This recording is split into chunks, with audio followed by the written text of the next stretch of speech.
सोचो एक दिन तुम नींद से जागो और तुम्हारी आत्मा तुम्हारे डैड के शरीर में आ गई हो और तुम्हारे डैड की आत्मा तुम्हारे शरीर में चली गई हो। खैर असली दुनिया में तो ऐसा पॉसिबल नहीं, लेकिन हमारी आज की इस कहानी में कुछ ऐसा ही होता है। और बिलीव मी दोस्तों, ये मूवी काफी मजेदार है। इसमें कॉमेडी और इमोशंस कूट कूट कर भरे हैं। इस वीडियो को एंड तक जरूर देखिएगा, आपको जरूर मजा आएगा। तो कहानी की शुरुआत होती है एक लड़की दोयोन और उसके डैड संगते से। दोनों बाप बेटी अपने अच्छे पल बिता रहे थे। दोयोन अपने डैड से बहुत प्यार करती थी, यहाँ तक कि वो कहती है कि डैड मैं बड़े होकर आपसे ही शादी करूंगी। अब प्रेजेंट टाइम में संगते इस वीडियो को देखकर रो रहा था। वो पुराने पलों को याद कर रहा था, क्योंकि अब कुछ भी पहले जैसा नहीं रहा। उसकी बेटी दोयोन अब उससे ज्यादा बात नहीं करती, यहाँ तक कि अब उसे ये भी पसंद नहीं है कि उसके डैड के कपड़े और उसके कपड़े साथ में धुलवाए जाएं। यहाँ तक कि दोयोन की मॉम संगते को बताती हैं कि दोयोन को ये चीज चाहिए, और ये बात जानकर संगते दोयोन से कहता है कि अगर तुम्हें कुछ चाहिए तो तुम मुझसे डायरेक्ट क्यों नहीं बोल रही। दोयोन कहती है कि चलो रहने दो, मत दिलाओ। ये बोलकर वो चली जाती है। इसके बाद दोनों तैयार होते हैं और अपनी अपनी ड्रिंक्स पीकर स्कूल और ऑफिस जाने लगते हैं। दोनों हर रोज एक ही रास्ते से मेट्रो तक जाते थे, लेकिन इस बीच दोयोन अपने डैड को बिल्कुल इग्नोर करती है और अपने फोन में ही लगी रहती है। यहाँ तक कि वो अपने डैड के साथ सेम गेट से भी ट्रेन में नहीं जाती। ये सब देखकर उसके डैड को बहुत बुरा लगता है। अब इसके बाद स्कूल में जब वो अपनी दोस्त के साथ बातें करते हुए जा रही थी तो तभी वो गिर जाती है, और फिर एक लड़का जीहो यहाँ पर आकर उसे उठाने के लिए हाथ बढ़ाता है, और उसे देखकर दोयोन शर्मा कर भाग जाती है, क्योंकि ये लड़का जीहो दोयोन का क्रश है, जिसे वो अपना बॉयफ्रेंड बनाना चाहती है। फिर जब वो अपने घर जा रही थी तो तभी जीहो स्कूटर से यहाँ पर आता है। वो दोयोन से कहता है कि मुझे तुम्हारी दोस्त ने बताया कि तुम बहुत अच्छा गाती हो, मंडे को एक ऑडिशन होने वाला है, क्या तुम आओगी। दोयोन भी हाँ कर देती है। तभी जब जीहो जा रहा था तो दोयोन उसे देखकर मुस्कुराने लगती है, मगर तभी यहाँ पर दोयोन के डैड संगते आ जाते हैं। वो दोयोन से पूछते हैं कि तुम इस तरह क्यों हंस रही हो। दोयोन बिना जवाब दिए आगे जाने लगती है। तभी इन दोनों को इनकी माँ के मैसेज आते हैं, उनके डैड को कुछ हो गया था। फिर ये दोनों भी रात तक वहां पर पहुंच जाते हैं, मगर बूढ़े आदमी को ज्यादा कुछ नहीं हुआ था, वो बिल्कुल ठीक था। यहाँ पर संगते की वाइफ संगते से कहती हैं कि मैं आज रात को डैड के साथ ही रुक जाऊंगी, तुम दोयोन को लेकर चले जाओ। वो दोयोन को भी देखती हैं, जो कि जब से यहाँ पर आई थी तब से ही अपने फोन में लगी हुई थी। उसकी माँ कहती हैं कि तुम किसी को डेट कर रही हो क्या। ये सुनकर संगते कहता है कि डेट उसी स्कूटर वाले लड़के को। ये लोग फिर से बहस करने लगते हैं और दोयोन गुस्से में यहाँ से जाने लगती है। तभी उसके डैड उसके पास आते हैं और उसे समझाने लगते हैं कि मैं तुम्हारे लिए इतना कुछ कर रहा हूँ, इसलिए तुम बस अपनी पढ़ाई पर ध्यान दो और इस डेट वेट के चक्कर से दूर रहो। मगर ये सुनकर दोयोन अपने हेडफोन लगाकर गाना सुनने लगती है। उसके डैड को गुस्सा आता है और वो दोयोन के हेडफोन्स को जमीन पर फेंक कर तोड़ देते हैं, और फिर उससे कहते हैं कि तुम्हें पता भी है बाहर की लाइफ कैसी होती है। मैं चाहता हूँ कि अगर एक दिन तुम मेरी जिंदगी जियो तो तुम्हें पता चल जाएगा कि मैं तुम्हारे लिए कितना कुछ कर रहा हूँ। दोयोन भी गुस्से में कहती है कि मैं भी यही चाहती हूँ, अगर आप एक दिन मेरी जिंदगी जियो तो आपको भी पता चल जाएगा कि मेरी भी जिंदगी कितनी मुश्किल है। दोनों एक दूसरे से बहस करने लगते हैं और ये दोनों एक बड़े से पेड़ के नीचे खड़े हुए थे। फिर वही बूढ़ा आदमी इन्हें आकर बताने लगता है कि ये पेड़ बहुत सालों पुराना है और इसके नीचे खड़े होकर जो भी विश मांगी जाएगी वो पूरी हो जाती है। वो दोनों बाप बेटी पूरी बात बिना सुने ही यहाँ से निकल जाते हैं। कुछ समय बाद जब दोनों कार से घर जा रहे थे तो अचानक से इनकी गाड़ी का एक्सीडेंट हो जाता है और फिर संगते को हॉस्पिटल में होश आता है। वो अब अजीब सा लगने लगा था, उसकी आवाज भी उसे भारी लग रही थी, और जब वो अपने आप को शीशे में देखता है तो चौंक जाता है। दरअसल ये संगते की सिर्फ बॉडी थी और इसके अंदर अब उसकी बेटी दोयोन की सोल आ गई होती है, और कुछ समय में दोयोन भी बाहर आती है जिसके अंदर अब संगते की आत्मा थी। दोनों एक दूसरे को देखकर चौंक जाते हैं। ज्यादा कंफ्यूजन ना हो इसलिए यहाँ से आगे मैं कैरेक्टर्स को उनकी सोल के हिसाब से ही बोलूंगा। जैसे दोयोन जिसके अंदर उसके डैड की आत्मा है वो उसके डैड होंगे और संगते दोयोन होगी। खैर ये दोनों अब उदास बैठ जाते हैं। दोयोन कहती है कि डैड जरूर ये कोई सपना होगा, आप मेरा गाल खींचिए। उसके डैड दोयोन का गाल खींचते हैं जिससे उसे दर्द होने लगता है। दोयोन कहती है कि हमें किसी डॉक्टर से इस बारे में बात करनी चाहिए, लेकिन उसके डैड मना कर देते हैं क्योंकि किसी को भी इनकी बातों पर विश्वास नहीं होगा और इन्हें पागलखाने भेज दिया जाएगा। अब तभी संगते को एक आइडिया आता है और ये दोनों एक टैक्सी करके कहीं पर जाने लगते हैं। दोयोन के डैड ये भूल जाते हैं कि इस वक्त वो अपनी बेटी की बॉडी में है और वो बिल्कुल एक आदमी की तरह टैक्सी वाले से बात करने लगते हैं। वो उस आदमी से कहते हैं कि गाड़ी में स्मोकिंग मत करो, दिखता नहीं क्या हमारे साथ एक छोटी बच्ची है। टैक्सी का ड्राइवर संगते की बॉडी को देखता है और सोचता है कि आखिर ये क्या हो रहा है। लड़की बिल्कुल आदमी की तरह बात कर रही है और आदमी लड़कियों की तरह बैठा हुआ है। कुछ ही समय बाद जब ये दोनों उतरते हैं तो टैक्सी ड्राइवर देखता है कि ये दोनों तो साइकियाट्रिक हॉस्पिटल आए हैं। वो आदमी समझ जाता है कि इन दोनों का दिमाग खराब हो गया है। खैर यहीं पर संगते और दोयोन एक साइकियाट्रिक के पास आते हैं। संगते जो कि दोयोन के शरीर में था वो इस डॉक्टर को अच्छे से जानता था और दोनों दोस्त थे। संगते उसे सब बताता है लेकिन उसका दोस्त हंसने लगता है। उसे इनके ऊपर जरा भी विश्वास नहीं हो रहा था। वो दोयोन जो कि संगते की बॉडी में है उसे संगते समझकर कहता है कि अबे तू अपनी बेटी के साथ मिलकर मेरे यहाँ पर मजे लेने आया है क्या। संगते जो कि दोयोन की बॉडी में था वो डॉक्टर को अपनी कई सारी पुरानी बातें याद दिलाता है लेकिन डॉक्टर तब भी विश्वास नहीं करता। वो नर्स को यहाँ पर बुलाकर संगते को दोयोन समझकर बाहर भिजवाने लगता है। तभी संगते कहता है कि तुझे वो 20 साल पहले वाली गोल्ड डिगर लड़की याद है जिससे तू शादी करने के लिए मरा जा रहा था। याद है मैंने ही तुझे उसका सच पता करके बताया था और इस नर्स को देखकर तूने मुझसे कहा था कि जब तू इस जगह को नया करवाएगा तो तू इन नर्स को निकाल देगा क्योंकि ये तुझे बिल्कुल एक फीमेल गोरगोयल की याद दिलाती हैं। नर्स ये सुनकर अलग ही गुस्से में आ जाती हैं कि डॉक्टर मेरे बारे में ये सब सोचता है। डॉक्टर संगते जिसके शरीर में दोयन है उसके एक लगाकर कहता है कि अभी तूने अपनी बेटी को भी ये सब बता दिया। तभी दोयन के डैड डॉक्टर को मारने लगते हैं और कहते हैं कि मेरी बेटी को मत मार, उससे दूर रह। इसके बाद इन दोनों को हॉस्पिटल से निकाल दिया जाता है। फिर एक स्टोर में संगते एक ड्रिंक लेकर ऑनर के पास जाता है। वो आदमी कहता है कि बच्ची तुम अभी माइनर हो, तुम इसे नहीं पी सकती। तभी दोयोन यहाँ पर आ जाती है। संगते कहता है कि मुझे ये ड्रिंक खरीद कर दो। दोयोन कहती है कि डैड आप मेरी बॉडी में हो, उसमें ड्रिंक मत पीजिए। शॉप ओनर सोचता है कि आखिर ये आदमी इस लड़की को डैड क्यों बोल रहा है। तभी ये दोनों उसे समझाने लगते हैं लेकिन वो आदमी सोचता है कि ये लोग उसके मजे ले रहे हैं। आदमी इनसे लड़ाई करने लगता है। तभी आदमी की बीवी यहाँ पर आती है और उसे शॉप से हटा देती है और सोचती है कि ये आदमी ही बेकार है, कभी भी कोई काम ठीक से नहीं करता। ये सब देखकर संगते दोयोन से कहता है कि हम इस बात को अब सबसे और तुम्हारी मॉम से छुपा कर रखेंगे। अब इसके बाद घर पर संगते की वाइफ इन दोनों के लिए ढेर सारा खाना बनाती हैं। संगते जो कि दोयोन की बॉडी में था वो भरपेट खा रहा था और संगते की वाइफ सोचती है कि आज मेरी बेटी कितने अच्छे से खाना खा रही है। तभी दोयोन सोचती है कि मैं तो अब डैड की बॉडी में हूँ तो मुझे डाइट पर रहने की कोई भी जरूरत नहीं है। अब तभी संगते की वाइफ बियर निकालती है। संगते के मुंह में ये देखकर पानी आ जाता है लेकिन वो अपनी बेटी के शरीर में था इसीलिए ड्रिंक नहीं पी सकता था और दोयन जो कि संगते की बॉडी में थी उसे भी बियर नहीं पीनी थी इसीलिए ये लोग बहाना बनाकर बियर पीने से रोक देते हैं। संगते की वाइफ को शक होता है कि ये दोनों बाप बेटी आज इतनी सारी बातें क्यों कर रहे हैं। वो संगते से कहती हैं कि तुमने अपनी बेटी को कितने पैसे खिलाए हैं जो ये तुमसे इतनी अच्छे से बात कर रही है। सच्चाई छुपाने के लिए दोनों अजीब तरह से हंसने लगते हैं। इसके बाद दोयोन अपने फोन को चेक करती है जिसमें जीहो का मैसेज आया था और जीहो उससे मिलना चाहता था। ये देखकर दोयोन खुश होने लगती है। तभी संगते की वाइफ यहाँ पर आ जाती है। वो अपने पति के साथ सोने लगती है। ये चीज देखकर दोयोन के दिल की धड़कनें बढ़ जाती हैं। किस्मत से उसकी मॉम आज थकी हुई थी इसीलिए वो जल्दी सो जाती हैं।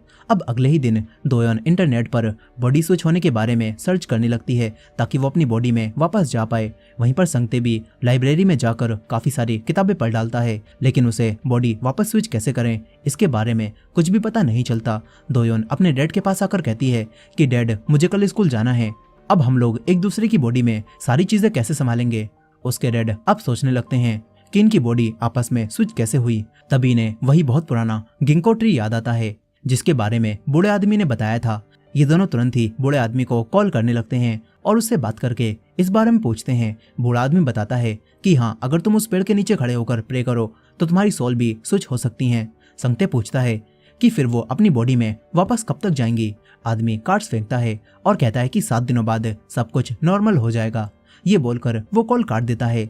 इन दोनों के पास अब बूढ़े आदमी की बातों पर विश्वास करने के अलावा कोई और चारा नहीं था इसीलिए ये दोनों 7 दिनों तक ऐसे ही रहने का फैसला करते हैं। संगते दोयोन से कहता है कि तब तक तुम मेरी जगह ऑफिस जाना और मैं तुम्हारी जगह स्कूल जाऊंगा और हमें बाकी सभी से ये बात छुपा कर रखनी होगी।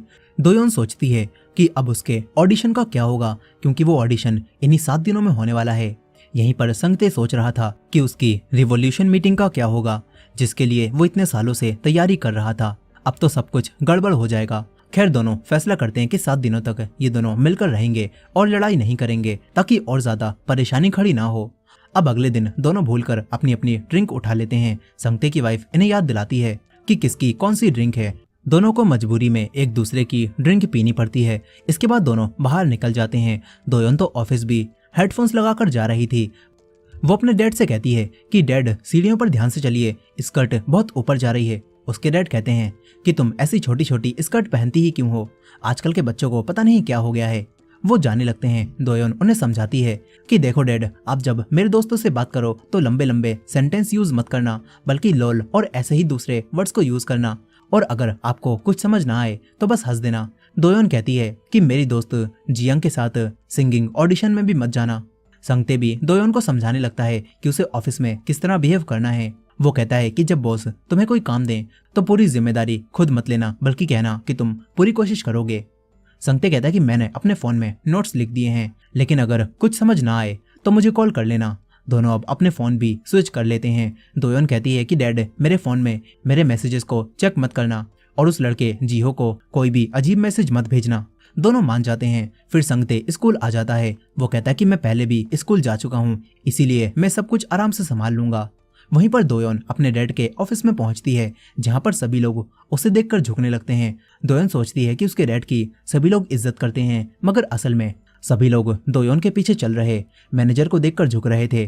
दोयोन भी ये देखती है और सब समझ जाती है कि ये आदमी यहाँ का मैनेजर है। इधर संगते दोयोन की क्लास में आता है। उसे एक लड़की दिखती है जो कि चश्मा लगाकर पढ़ने में बिजी थी। संगते सोचता है कि जरूर यही इस क्लास की टॉपर होगी। संगते भी उसी के साथ बैठ जाता है ताकि उसे पढ़ाई में कोई दिक्कत ना आए।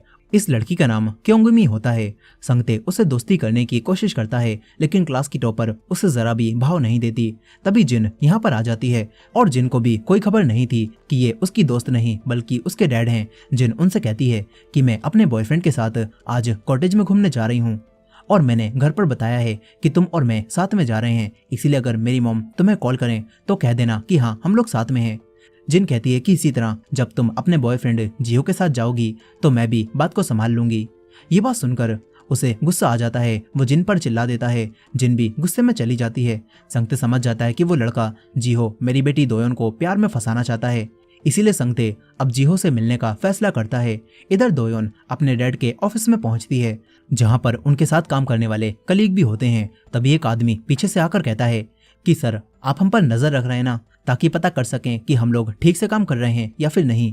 वो गुस्सा होकर कहने लगता है कि संगते सर, मैं अपना काम पूरी ईमानदारी से करता हूँ। दोयोन बेचारी डर की वजह से कुछ भी नहीं कह पाती। इसके बाद अपने डैड के नोट से उसे पता चलता है कि ये आदमी उसका असिस्टेंट है, जिसका नाम जू है, जो कि मेहनती इंसान है, लेकिन ये काफी ज्यादा इरिटेट करता है। यहीं पर दोयोन बाकी कलीग्स को भी देखती है और इन्हीं के साथ एक लेडी यूमी भी होती है।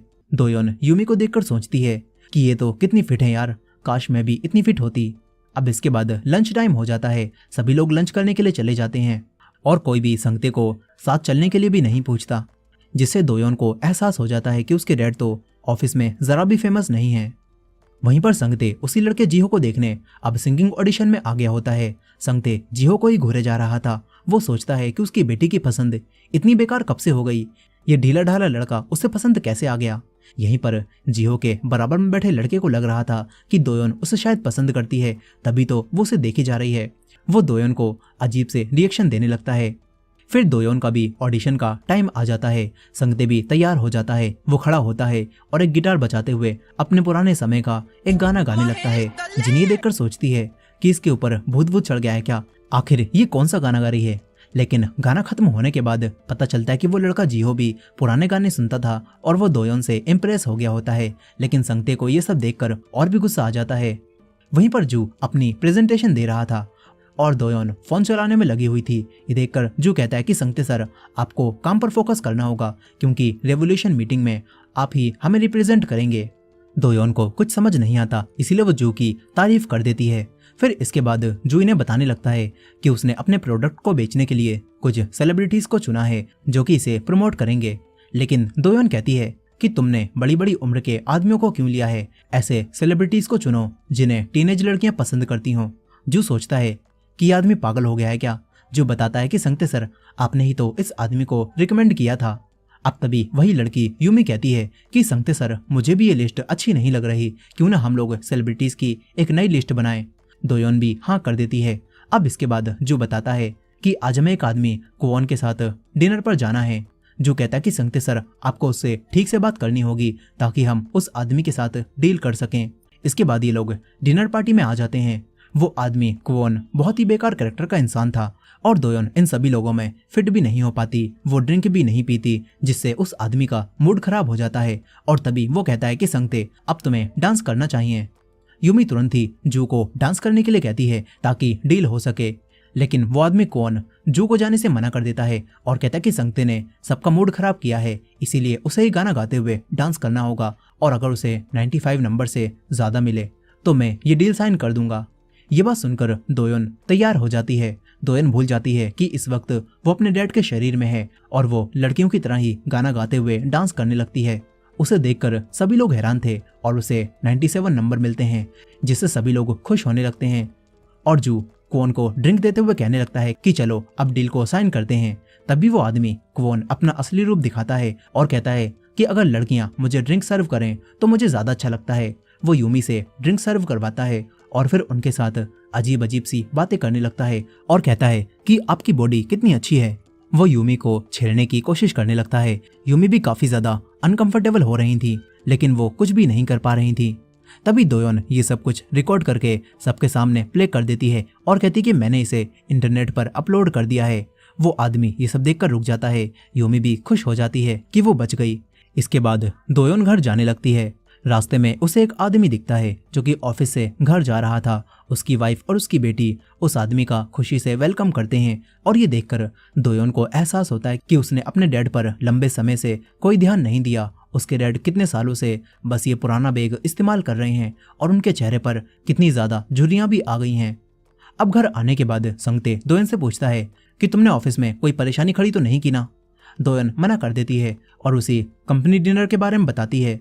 दोनों अपना अपना फोन लेकर उसे चेक करने लगते हैं। दोयोन के फोन में जियो के मैसेज आए हुए थे। उसे दोयोन का गाना काफी ज्यादा पसंद आया था। यहीं पर संगते के फोन में यूमी के मैसेज आए थे। यूमी को संगते का डांस बहुत पसंद आया था। संगते कहता है कि ये सब किस डांस की बात हो रही है, आखिर तुमने क्या क्या किया है। दोयोन उसे बता देती है कि उसे जैसा डांस आता था उसने वैसा ही कर दिया। वो कहती है कि ऑडिशन के बारे में बताइए, वहां पर क्या हुआ। संगते कहता है कि मैसेज से तुम्हें पता चल जाएगा, मैं वहां पर बॉम्ब बनकर फटा था। सबको गाना बहुत पसंद आया था। दोनों एक दूसरे से अब लड़ना नहीं चाहते थे, इसीलिए ये दोनों एक दूसरे के काम की तारीफ करते हैं। अब अगले दिन संगते स्कर्ट पकड़ते हुए स्कूल जा रहा था, तभी उसे एक शॉप पर कुछ दिखता है। इसके बाद संगते लड़कों की तरह पैंट पहनकर स्कूल आ जाता है। सारे लड़के और लड़कियां उसे ही देख रहे थे। दोयोन का क्रश जीहो भी ये देखकर उसे और भी ज्यादा पसंद करने लगता है। इधर दोयोन शॉपिंग करके कई सारी चीजें लेकर ऑफिस आती है। उसका बिहेवियर अब लड़कियों वाला नजर आने लगा था। तभी जू उसे बताता है कि जनरल मैनेजर ने आपको बुलाया है। दोयोन वहां पर जाती है जहां पर जनरल मैनेजर उसे वही वीडियो दिखाकर संगते के ऊपर गुस्सा करता है। दोयोन कहती है कि वो आदमी मेरी कलीग को हैरेस कर रहा था, क्या मैं ये देखता रहता। जनरल मैनेजर कहता है कि इस वीडियो को डिलीट कर दो और तुरंत जाकर उस आदमी से माफी मांगो। तुम्हें अपने बीवी बच्चों की चिंता नहीं है क्या। ये बोलकर वो संगते को वापस भेज देता है। वहीं पर संगते स्कूल में देखता है कि उसका पोर्टफोलियो अप डाउन हो गया है, यानी कि उसकी बेटी ठीक से काम नहीं संभाल पा रही। अब तभी टॉपर से उसे पता चलता है कि कल इनका मॉक एग्जाम होने वाला है, जो जानकर संगते चौंक जाता है। इसके बाद जब टीचर इन्हें पढ़ा रहे थे तो सब कुछ संगते के सर के ऊपर से जा रहा था। उसे कुछ भी समझ नहीं आता, इसीलिए वो टॉपर को रिश्वत देते हुए कहता है कि क्या तुम मेरे घर आज रात पढ़ने चलोगी, हम लोग साथ में पढ़ेंगे। वो बार बार मना करने लगती है। संगते उससे कहता है कि सिर्फ एक बार। इसके बाद टॉपर भी मान जाती है। वहीं पर यूमी संगते से इम्प्रेस हो गई थी, क्योंकि संगते यानी कि दोयोन ने उसे हरास होने से बचाया था। यूमी अब उसे एक जगह पर ड्रिंक के लिए लेकर आती है। दोयोन को ये जगह काफी अच्छी लगती है। वो यूमी के नेल्स को देखने लगती है और उनकी काफी तारीफ करती है और कहती कि काश मेरे भी ऐसे नेल्स होते। इधर संगते टॉपर और जिन को लेकर घर आ चुका था। ये तीनों साथ में अब पढ़ाई करने लगते हैं। तभी जिन के फोन पर उसके डैड के मैसेजेस आने लगते हैं। वो कहती है कि आखिर ये डैड मुझे इतना परेशान क्यों करते हैं, क्या अब मैं अपनी दोस्त के घर सुकून से पढ़ भी नहीं सकती। ये सुनकर संगते कहता है कि वो तुम्हारे डैड हैं, तुम्हें अंदाजा भी है बाहर की दुनिया कितनी खतरनाक है, उन्होंने सब देखा है, इसीलिए वो तुम्हारी चिंता करते हैं। अब तभी टॉपर ये बताने लगती है कि मेरे पेरेंट्स को तो पता भी नहीं होगा कि मैं घर पर नहीं हूँ। संगते कहता है कि अगर मेरे पास तुम्हारे जैसी बेटी होती तो मुझे भी कोई चिंता नहीं होती। मगर वो टॉपर कहती है कि ऐसा नहीं है, असल में उन लोगों को मेरी कोई चिंता ही नहीं है और जरूरी नहीं कि एक माँ बाप अपनी बेटी से तभी खुश हों जब उनकी बेटी पढ़ाई करे। बिना पढ़ाई करे भी उनकी बेटी होती है। संगते ये सब सुन रहा था। यहीं पर दोयोन अब काफी सारी शॉपिंग करके आज घर लौटती है। संगते की वाइफ अपने पति को मारते हुए कहने लगती हैं कि इतनी सारी चीजों में पैसे बर्बाद क्यों किए। दोयोन अपने डैड के शरीर में होने का फायदा उठाती है और कहती है कि ये सब मैंने अपने पैसों से खरीदा है। इसीलिए संगते की वाइफ भी कुछ भी नहीं कह पाती। अब दोयोन को जिन दिखाई देती है, वो खुशी के मारे उसे हाय करने लगती है। जिन ये सोचकर परेशान थी कि ये दोयोन के डैड मुझे हाय क्यों कर रहे हैं। दोयोन को भी सब रियलाइज होता है। वो अपने हाथ से हवा करने का दिखावा करने लगती है और वो दोनों ऊपर चली जाती हैं। फिर संगते की वाइफ उससे कहती हैं कि मुझे कुछ दिनों के लिए डैड के घर जाना है, तुम लोग ठीक से रहना। संगते दोयोन को देख रहा था कि ये लड़की मेरे शरीर में होने का फायदा उठा रही है और जो मन में आ रहा है वो खरीद रही है। संगते दोयोन को ले जाकर उससे कहता है कि तुम पैसे बर्बाद मत करो। इसके बाद वो दोयोन को बताता है कि कल तुम्हारा मॉक एग्जाम है और मैं तुम्हारी दोस्तों को पढ़ाई करने के लिए यहाँ पर लाया हूँ। मैं तुम्हें दिखाऊंगा पढ़ाई करके अच्छे नंबर कैसे लाते हैं। दोयोन भी कहती है कि ट्राई कर लो डैड। अब इसके बाद एग्जाम वाला दिन आ जाता है। संगते पूरा तैयार था, लेकिन जब क्वेश्चन पेपर उसके सामने आता है तो वो परेशान हो जाता है। उसे एक भी क्वेश्चन का आंसर नहीं पता था। जैसे तैसे वो इस एग्जाम को कंप्लीट करता है। वहीं पर दोयोन सोच रही थी कि पता नहीं डैड एग्जाम कैसे दे रहे होंगे। अब तभी जू उसके पास आकर उसे छत पर बुलाता है। दोयोन छत पर जाती है, जहाँ पर जू उसे कहता है कि आपने क्या किया है, मुझे भी अपनी ट्रिक बताइए। कल रात आप यूमी के साथ ड्रिंक पर गए थे ना, और यूमी तो कभी भी आपको पसंद नहीं करती थी, यहाँ तक कि वो रोज आपकी कॉफी में थूकती थी। लेकिन कुछ दिनों से वो आपको बहुत पसंद करने लगी है और वो आपको ड्रिंक पर भी ले गई। मुझे भी बताइए आपने उस पर कौन सा जादू चलाया है। ये बात सुनकर दोयोन समझ जाती है कि जू यूमी को पसंद करता है। वो जू को टिप्स देने लगती है कि किस तरह फ्लर्ट किया जाता है ताकि यूमी उसे पसंद करने लगे। अब इसके बाद जू उन्हीं टिप्स को यूज करता हुआ यूमी को मैसेज करने लगता है। इधर घर आते समय संगते के पास उसी लड़के जीहो के मैसेज आते हैं। वो दोयोन को बाहर मिलने के लिए बुला रहा था। संगते सोचता है कि ये लड़का मेरी बेटी को फंसाना चाहता है, इसीलिए वो मैसेजेस को डिलीट करने लगता है। फिर घर पर दोयोन काफी लेट ऑफिस से आती है। वो अपने डैड से पूछती है कि एग्जाम कैसा गया। संगते उसे सच नहीं बताता और कहता है कि वो अच्छा गया। इसके बाद दोयोन जीहो के उन्हीं मैसेज को देखकर हैरान रह जाती है। दरअसल संगते ने उन मैसेजेस को डिलीट नहीं किया था। अब अगले दिन दोनों बाप बेटी साथ जाने लगते हैं। संगते दोयोन से कहता है कि मुझे वो लड़का जीहो पसंद नहीं है, लेकिन दोयोन तो खुशी के मारे पागल हो रही थी। यहीं पर अगले दिन भी ऑफिस में जू यूमी को वही सारे मैसेज करता है। यूमी उसे देखकर मुस्कुराती हैं, जिससे जू को लगता है कि संगते सर की टिप्स काम कर रही हैं। लेकिन यूमी जू से परेशान हो गई थी। वो उसे डबल मिडल फिंगर दिखाकर उसे रिजेक्ट कर देती हैं। तभी जू के पास एक कॉल आती है। फिर वो संगते को बताता है कि आज marketing team home shopping show करने वाली है, जिसमें वो हमारे लिपस्टाइन प्रोडक्ट को एक मौका देने वाले हैं। ये लोग तुरंत ही उसकी तैयारी करने लगते हैं। वहीं पर स्कूल में एग्जाम के रिजल्ट आउट हो चुके थे और इसमें संगते ने दोयोन की रैंक 29 पहुंचा दी होती है, जो कि पिछली बार से बहुत नीचे थी। यहीं पर अब पता चलता है कि जिस लड़की को वो अब तक टॉपर समझ रहा था, उसकी रैंक तो खुद लास्ट आई होती है। वो दुखी होकर चली जाती है और एक जगह पर आकर रोना शुरू कर देती है। तभी संगते उसके पास आता है और कहता है कि क्या हुआ है, क्या तुम्हें भी कोई भी आंसर नहीं पता था। वो लड़की क्योंगमी कहती है कि तुम मेरा मजाक उड़ा रही हो ना, तुम तो जानती ही थी ना मेरी हर बार लास्ट रैंक ही आती है। असल में ये लड़की पढ़ाई में बहुत बुरी थी, इसीलिए वो हमेशा पढ़ाई करने की कोशिश करती रहती थी और उसे पढ़ते हुए देखकर संगते ने कुछ और ही समझ लिया। यहाँ अब जिन आकर उसे समझाती है और कहती है कि तुमने अपनी तरफ से पूरी कोशिश की थी, इसीलिए उदास मत हो। जिन उसे समझाने लगती है और संगते को भी एहसास होने लगता है कि वो अपनी बेटी के बारे में अब तक गलत था। इधर ऑफिस में शो की पूरी तैयारी हो जाती है, लेकिन जो मार्केटिंग टीम ये शो करने वाली थी वो एक्सीडेंट में फंस जाती है और इनके पास अब कोई भी नहीं बचता और शो भी शुरू होने वाला था। जू और यूमी एक दूसरे को धकेलने लगते हैं, लेकिन दोनों को कैमरे के सामने बोलने में शर्म आती थी। तभी दोयोन खुद ही आगे आ जाती है। अब इसके बाद शो शुरू होता है और दोयोन एक लेडी के साथ बैठकर प्रोडक्ट के बारे में बताने लगती है। संगते की वाइफ भी टीवी पर ये देखकर काफी हैरान होती हैं। यहीं पर दोयोन फिर से भूल जाती है कि वो अपने डैड के शरीर में है और वो उसी प्रोडक्ट को इस्तेमाल भी करने लगती है, लेकिन ये मार्केटिंग सभी को काफी पसंद आती है। वहीं पर संगते को टीचर से डांट खानी पड़ रही थी क्योंकि उसके नंबर पिछली बार से बहुत कम होते हैं। उसके टीचर कहते हैं कि अब तुम्हारे डैड को ये बात बतानी पड़ेगी। वो कॉल करने लगते हैं। संगते उन्हें रोकता है क्योंकि वो नहीं चाहता था कि दोयोन को ये सब पता चले कि उसके डैड भी एग्जाम में अच्छे नंबर नहीं ला पाए। लेकिन उसके टीचर दोयोन के डैड को कॉल कर ही देते हैं और यहाँ पर बुला लेते हैं।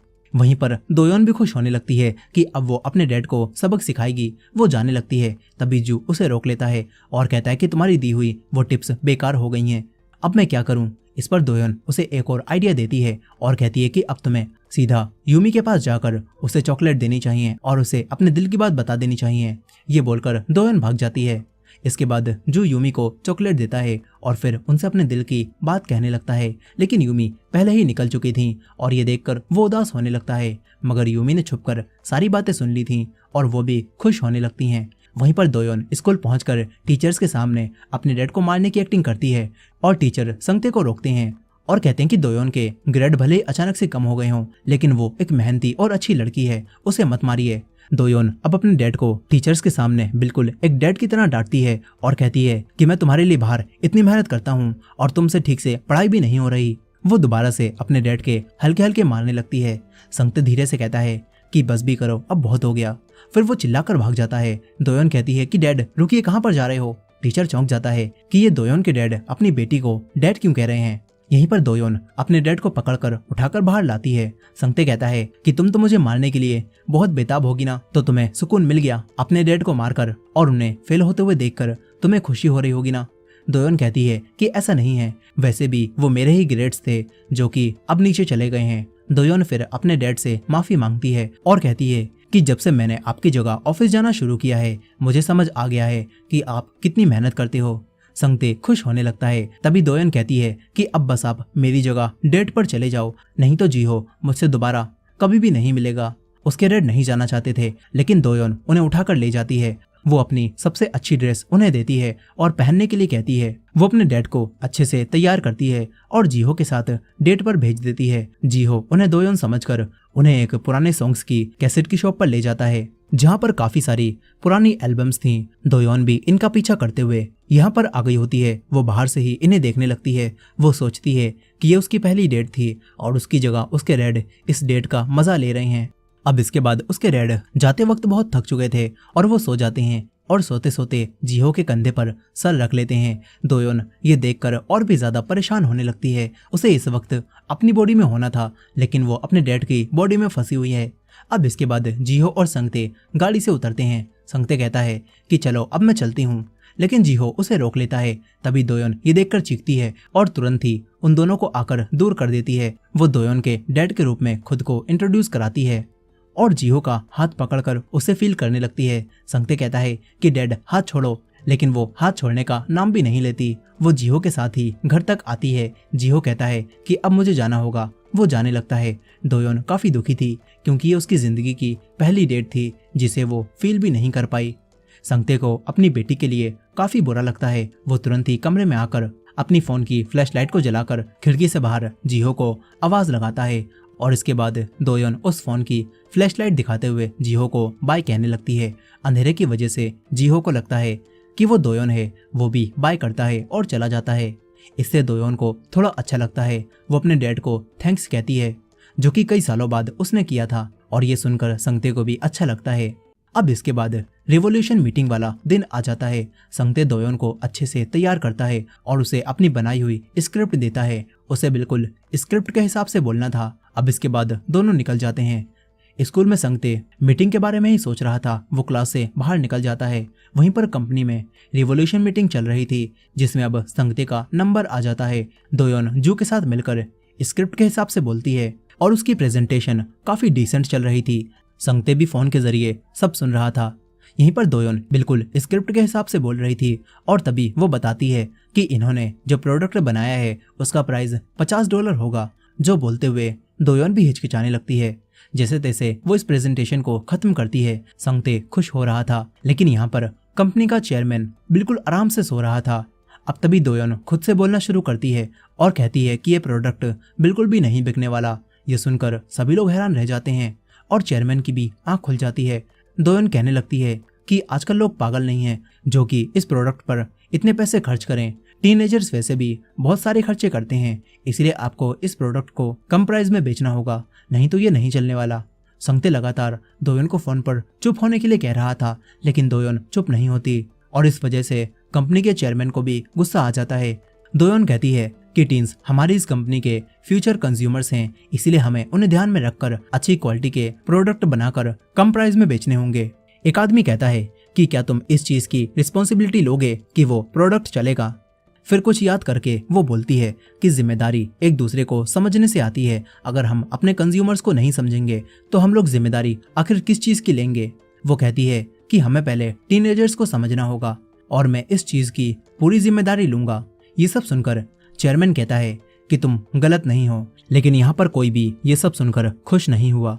ये बोलकर सब जाने लगते हैं। दोयोन ने अब सब कुछ गड़बड़ कर दी थी।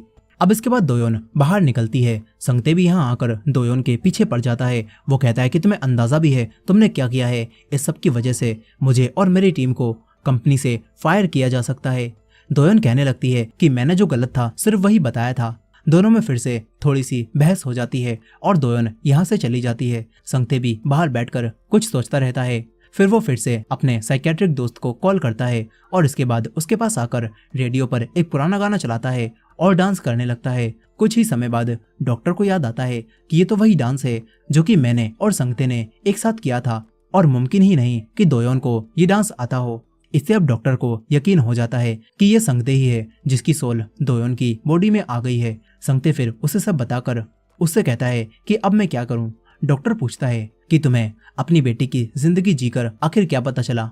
इस पर संगते बताता है कि आजकल हाई स्कूल के एग्जाम बहुत टफ हो गए हैं, जबकि मुझे लगता था कि वो इजी होंगे, इसीलिए मैं दोयोन को हमेशा पढ़ने के लिए कहता रहता था। डॉक्टर कहता है कि तुम्हें ध्यान देना चाहिए, तुम्हारी बेटी को क्या चाहिए। इसके बाद संगते वापस आ जाता है। वो दोयोन से बात करने के बारे में सोच रहा था। वो दरवाजे के पास जाता है लेकिन उसकी हिम्मत नहीं होती कि वो अपनी बेटी से बात कर पाए और वो वहीं पर बैठ जाता है। दोयोन भी उदास दूसरी तरफ बैठी हुई थी। इसी तरह सुबह हो जाती है और फिर दोयोन के पास जू का मैसेज आता है। वो तुरंत ही भागती हुई ऑफिस जाने लगती है और इसी दौरान फोन भी गिरा देती है। संगते फोन को उठाता है और अपने पास रख लेता है। वो एक बेसबॉल फील्ड में जाकर गुस्से में बॉल्स को हिट करे जा रहा था। तभी उसे फोन से पता चलता है कि संगते को उसकी पूरी टीम के साथ कंपनी से निकाल दिया गया है। ये बात जानकर वो तुरंत ही एक साइकिल को चुराता है और वहीं जाने लगता है। इधर दोयोन कंपनी के चेयरमैन के पास पहुंचकर उनसे कहने लगती है कि वो उसे और उसकी टीम को कंपनी से ना निकालें, लेकिन चेयरमैन कहता है कि कल तो तुम काफी बड़ी बड़ी बातें कर रहे थे ना, इसीलिए अब तुम्हें ही अपने टीम मेंबर्स की जिम्मेदारी लेनी होगी। ये बोलकर वो जाने लगता है।